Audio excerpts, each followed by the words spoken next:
All right, so the topic is going to be solving by square roots.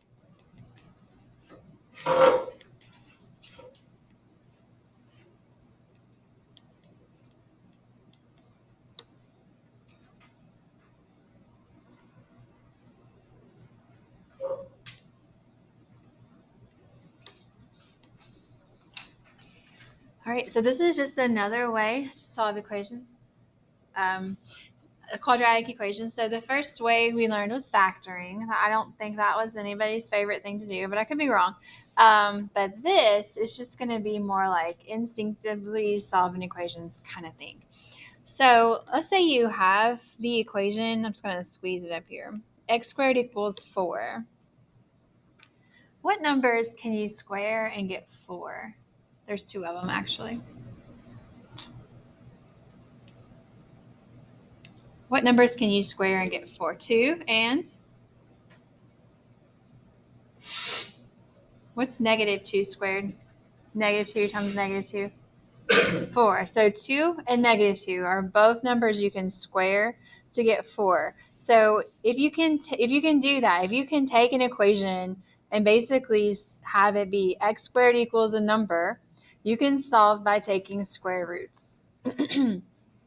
And that you would use the square root property where you would basically take the square root of both sides.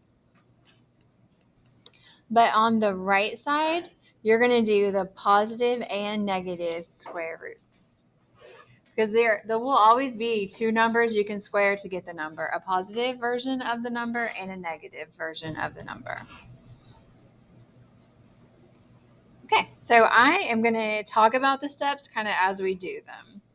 So the first step is to rewrite the equation as x squared equals a number, or solve the equation for x squared.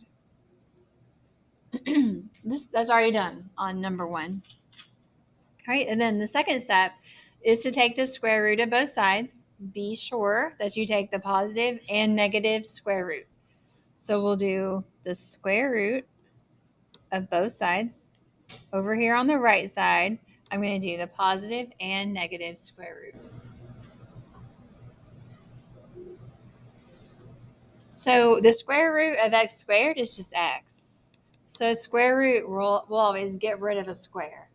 And then we have positive and negative. And then what's the square root of 64? 8. So there's 2 answers, positive and negative 8. Okay, now that's it for that one. Obviously, they're going to get a little bit more difficult as we go. So on this one, we are going to have to do that first step where we're going to solve it for x squared. So there will be a maximum of 2 things you have to do here. One of them could be addition or subtraction, and the other one will probably be division. So what would you do first to solve this one for x squared? Would you move the 8 first, or would you move the 7 first? The 8. So we want to undo addition or subtraction first by subtracting the 8. And 15 minus 8 is 7. All right, now I don't want that 7 in front of the x squared, so what do I do with it? Divide by 7, good. So we get that x squared is 1. So all that was the first step, to have it, rewrite it so it's x squared equals a number. All right, now we're going to take the square root of both sides.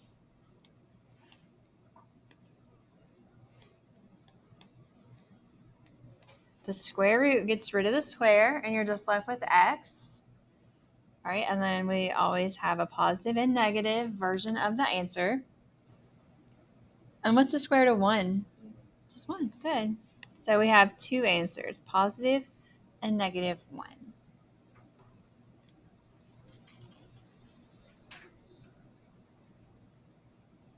Okay, let's look at the next one. Same first step. We want to get the x squared by itself. So the first thing we would do is move the 81 over. Since it was a plus 81, we're going to subtract it.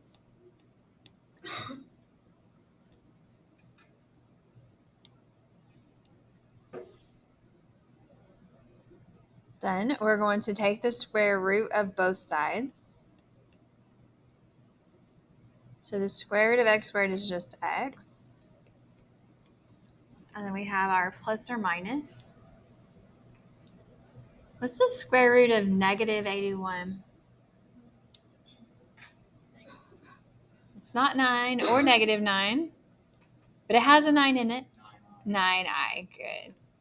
So it is going to be a positive 9i and a negative 9i. So I think I put that in your last step is to simplify the square root or the radical. But try to remember that if you take the square root of a negative, you're going to have an I in your answer.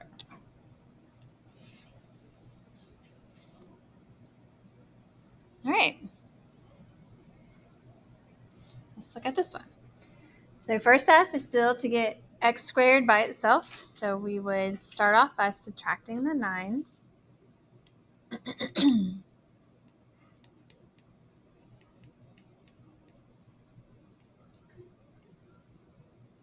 And then dividing by 2.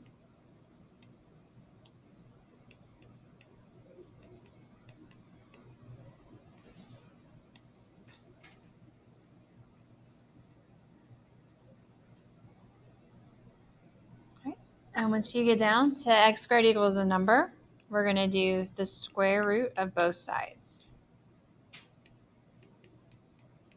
And don't forget positive and negative square root. I'm going to say that a bunch of times to not forget the positive and negative. And then what's the square root of negative 4? 2i.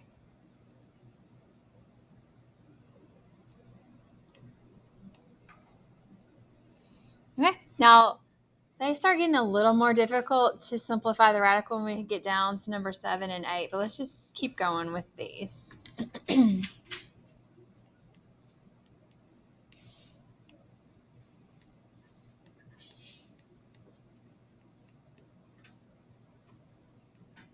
Okay, so I'm going to start off by subtracting 1. And then dividing by 8.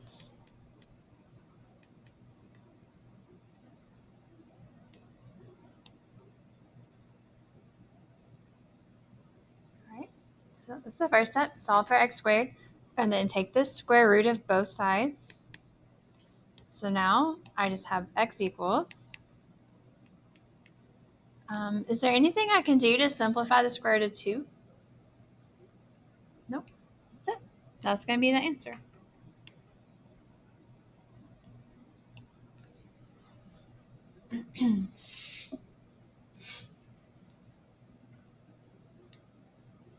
All right, so number 6. Why don't you guys do the first step on your own where you just get x squared by itself, please?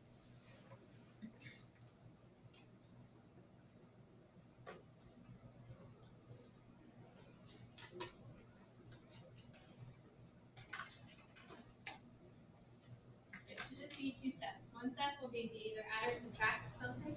And the second step should be to divide by something.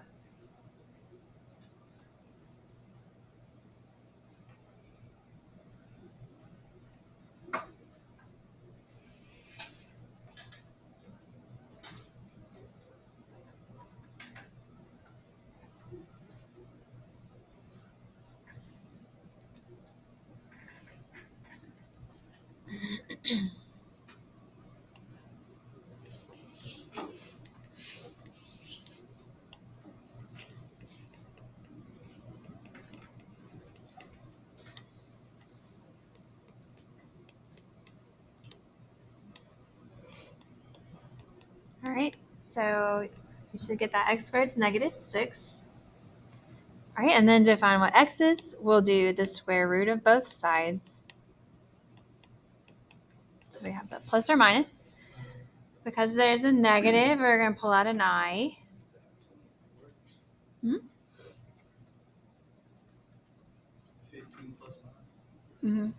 But it would be negative because they're both negative. So we're going to pull out the negative and make it an I on the outside and then a positive 6 underneath the square root. And then there isn't a square other than 1 that goes into 6, so this is it. That's all we have to do.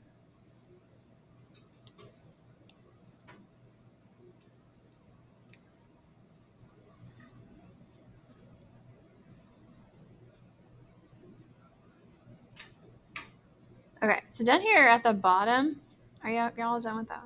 At the bottom, I'm going to make a list of some perfect squares because some of these are going to be a little bit more difficult to do.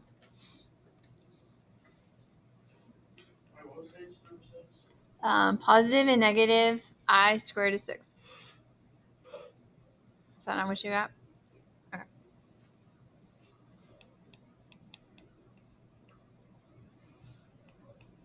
All right, so I'm just going to do like 1 through 100 of perfect squares.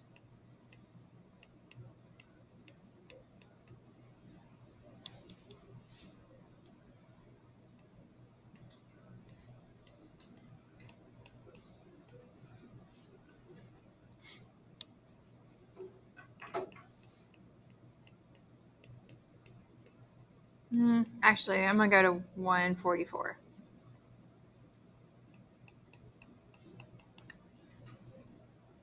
I think that's all we'll really need for today. I know you guys know how to make the list because you all did it on your quiz. And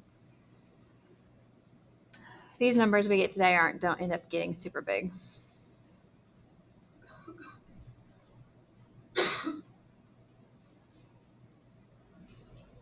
All right, so to do number 7, we're going to start off exactly the same way. So we're going to solve this for x squared by adding 5.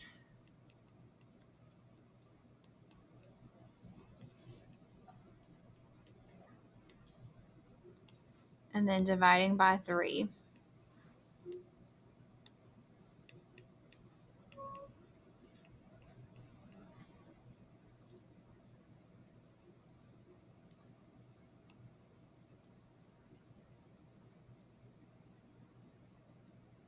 All right, so now we're ready to get x. So we're going to take the square root of both sides.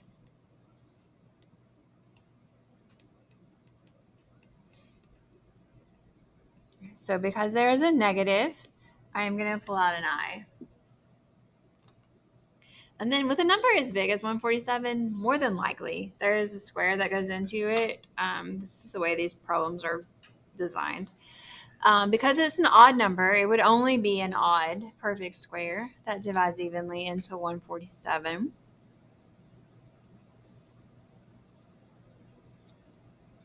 What do y'all think?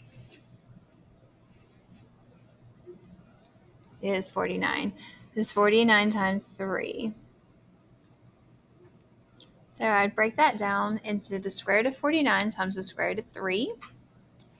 And then you just kind of have to be careful. It's how you keep everything organized. The plus or minus is first. All right. And then the number that was a perfect square, you would take the square root of it, and that's next. And then the I, and then the 3 under the square root. You have to be careful.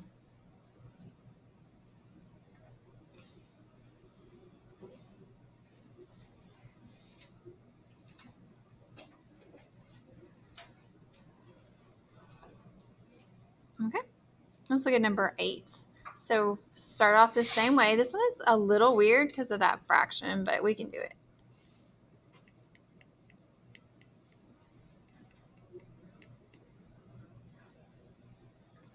Now, if you have your calculator, dividing by -1/2 is not really a super big deal.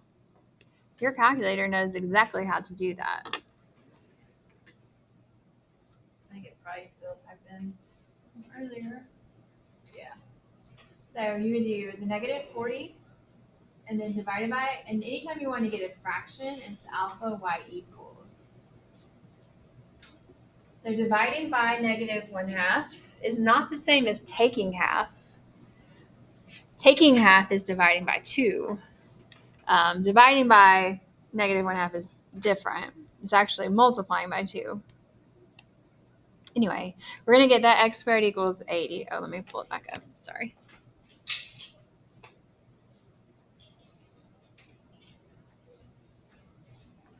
Okay. And then same thing that we've been doing. Once we get it solved for x squared, we'll take the square root of both sides. right, this time I don't have to worry about I because it's a positive 80, but I do need to find the biggest square that divides evenly into 80. What do you guys think? There's two actually, besides one. There's one that's bigger. It's too low, yeah.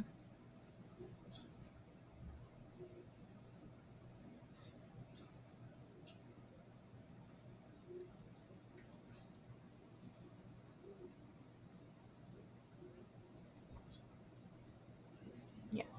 Good. 80 is 16 times 5, so we'll break it down to the square root of 16 times the square root of 5. And then plus or minus is first. We take the square root of 16, just regular 4, and then the square root of 5 just plops down.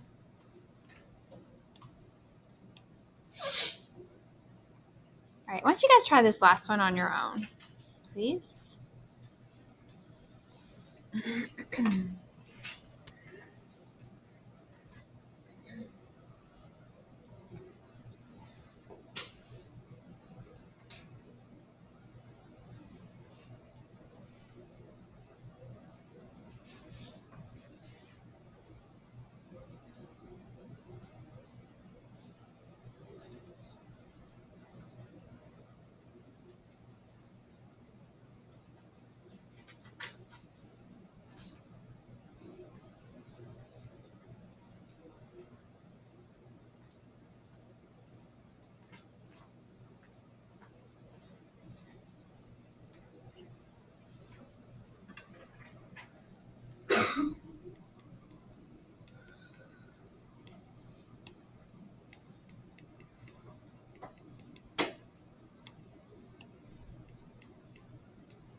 Okay, so we end up with the positive and negative square root of negative 3.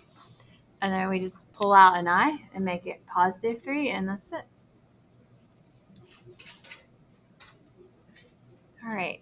What questions do you guys have about solving using square roots?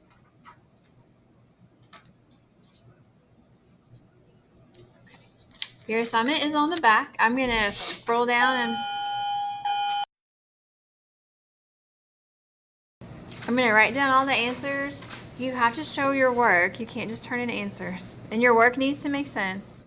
Don't just write some nonsense and turn in your answers. I want you to definitely be able to do this.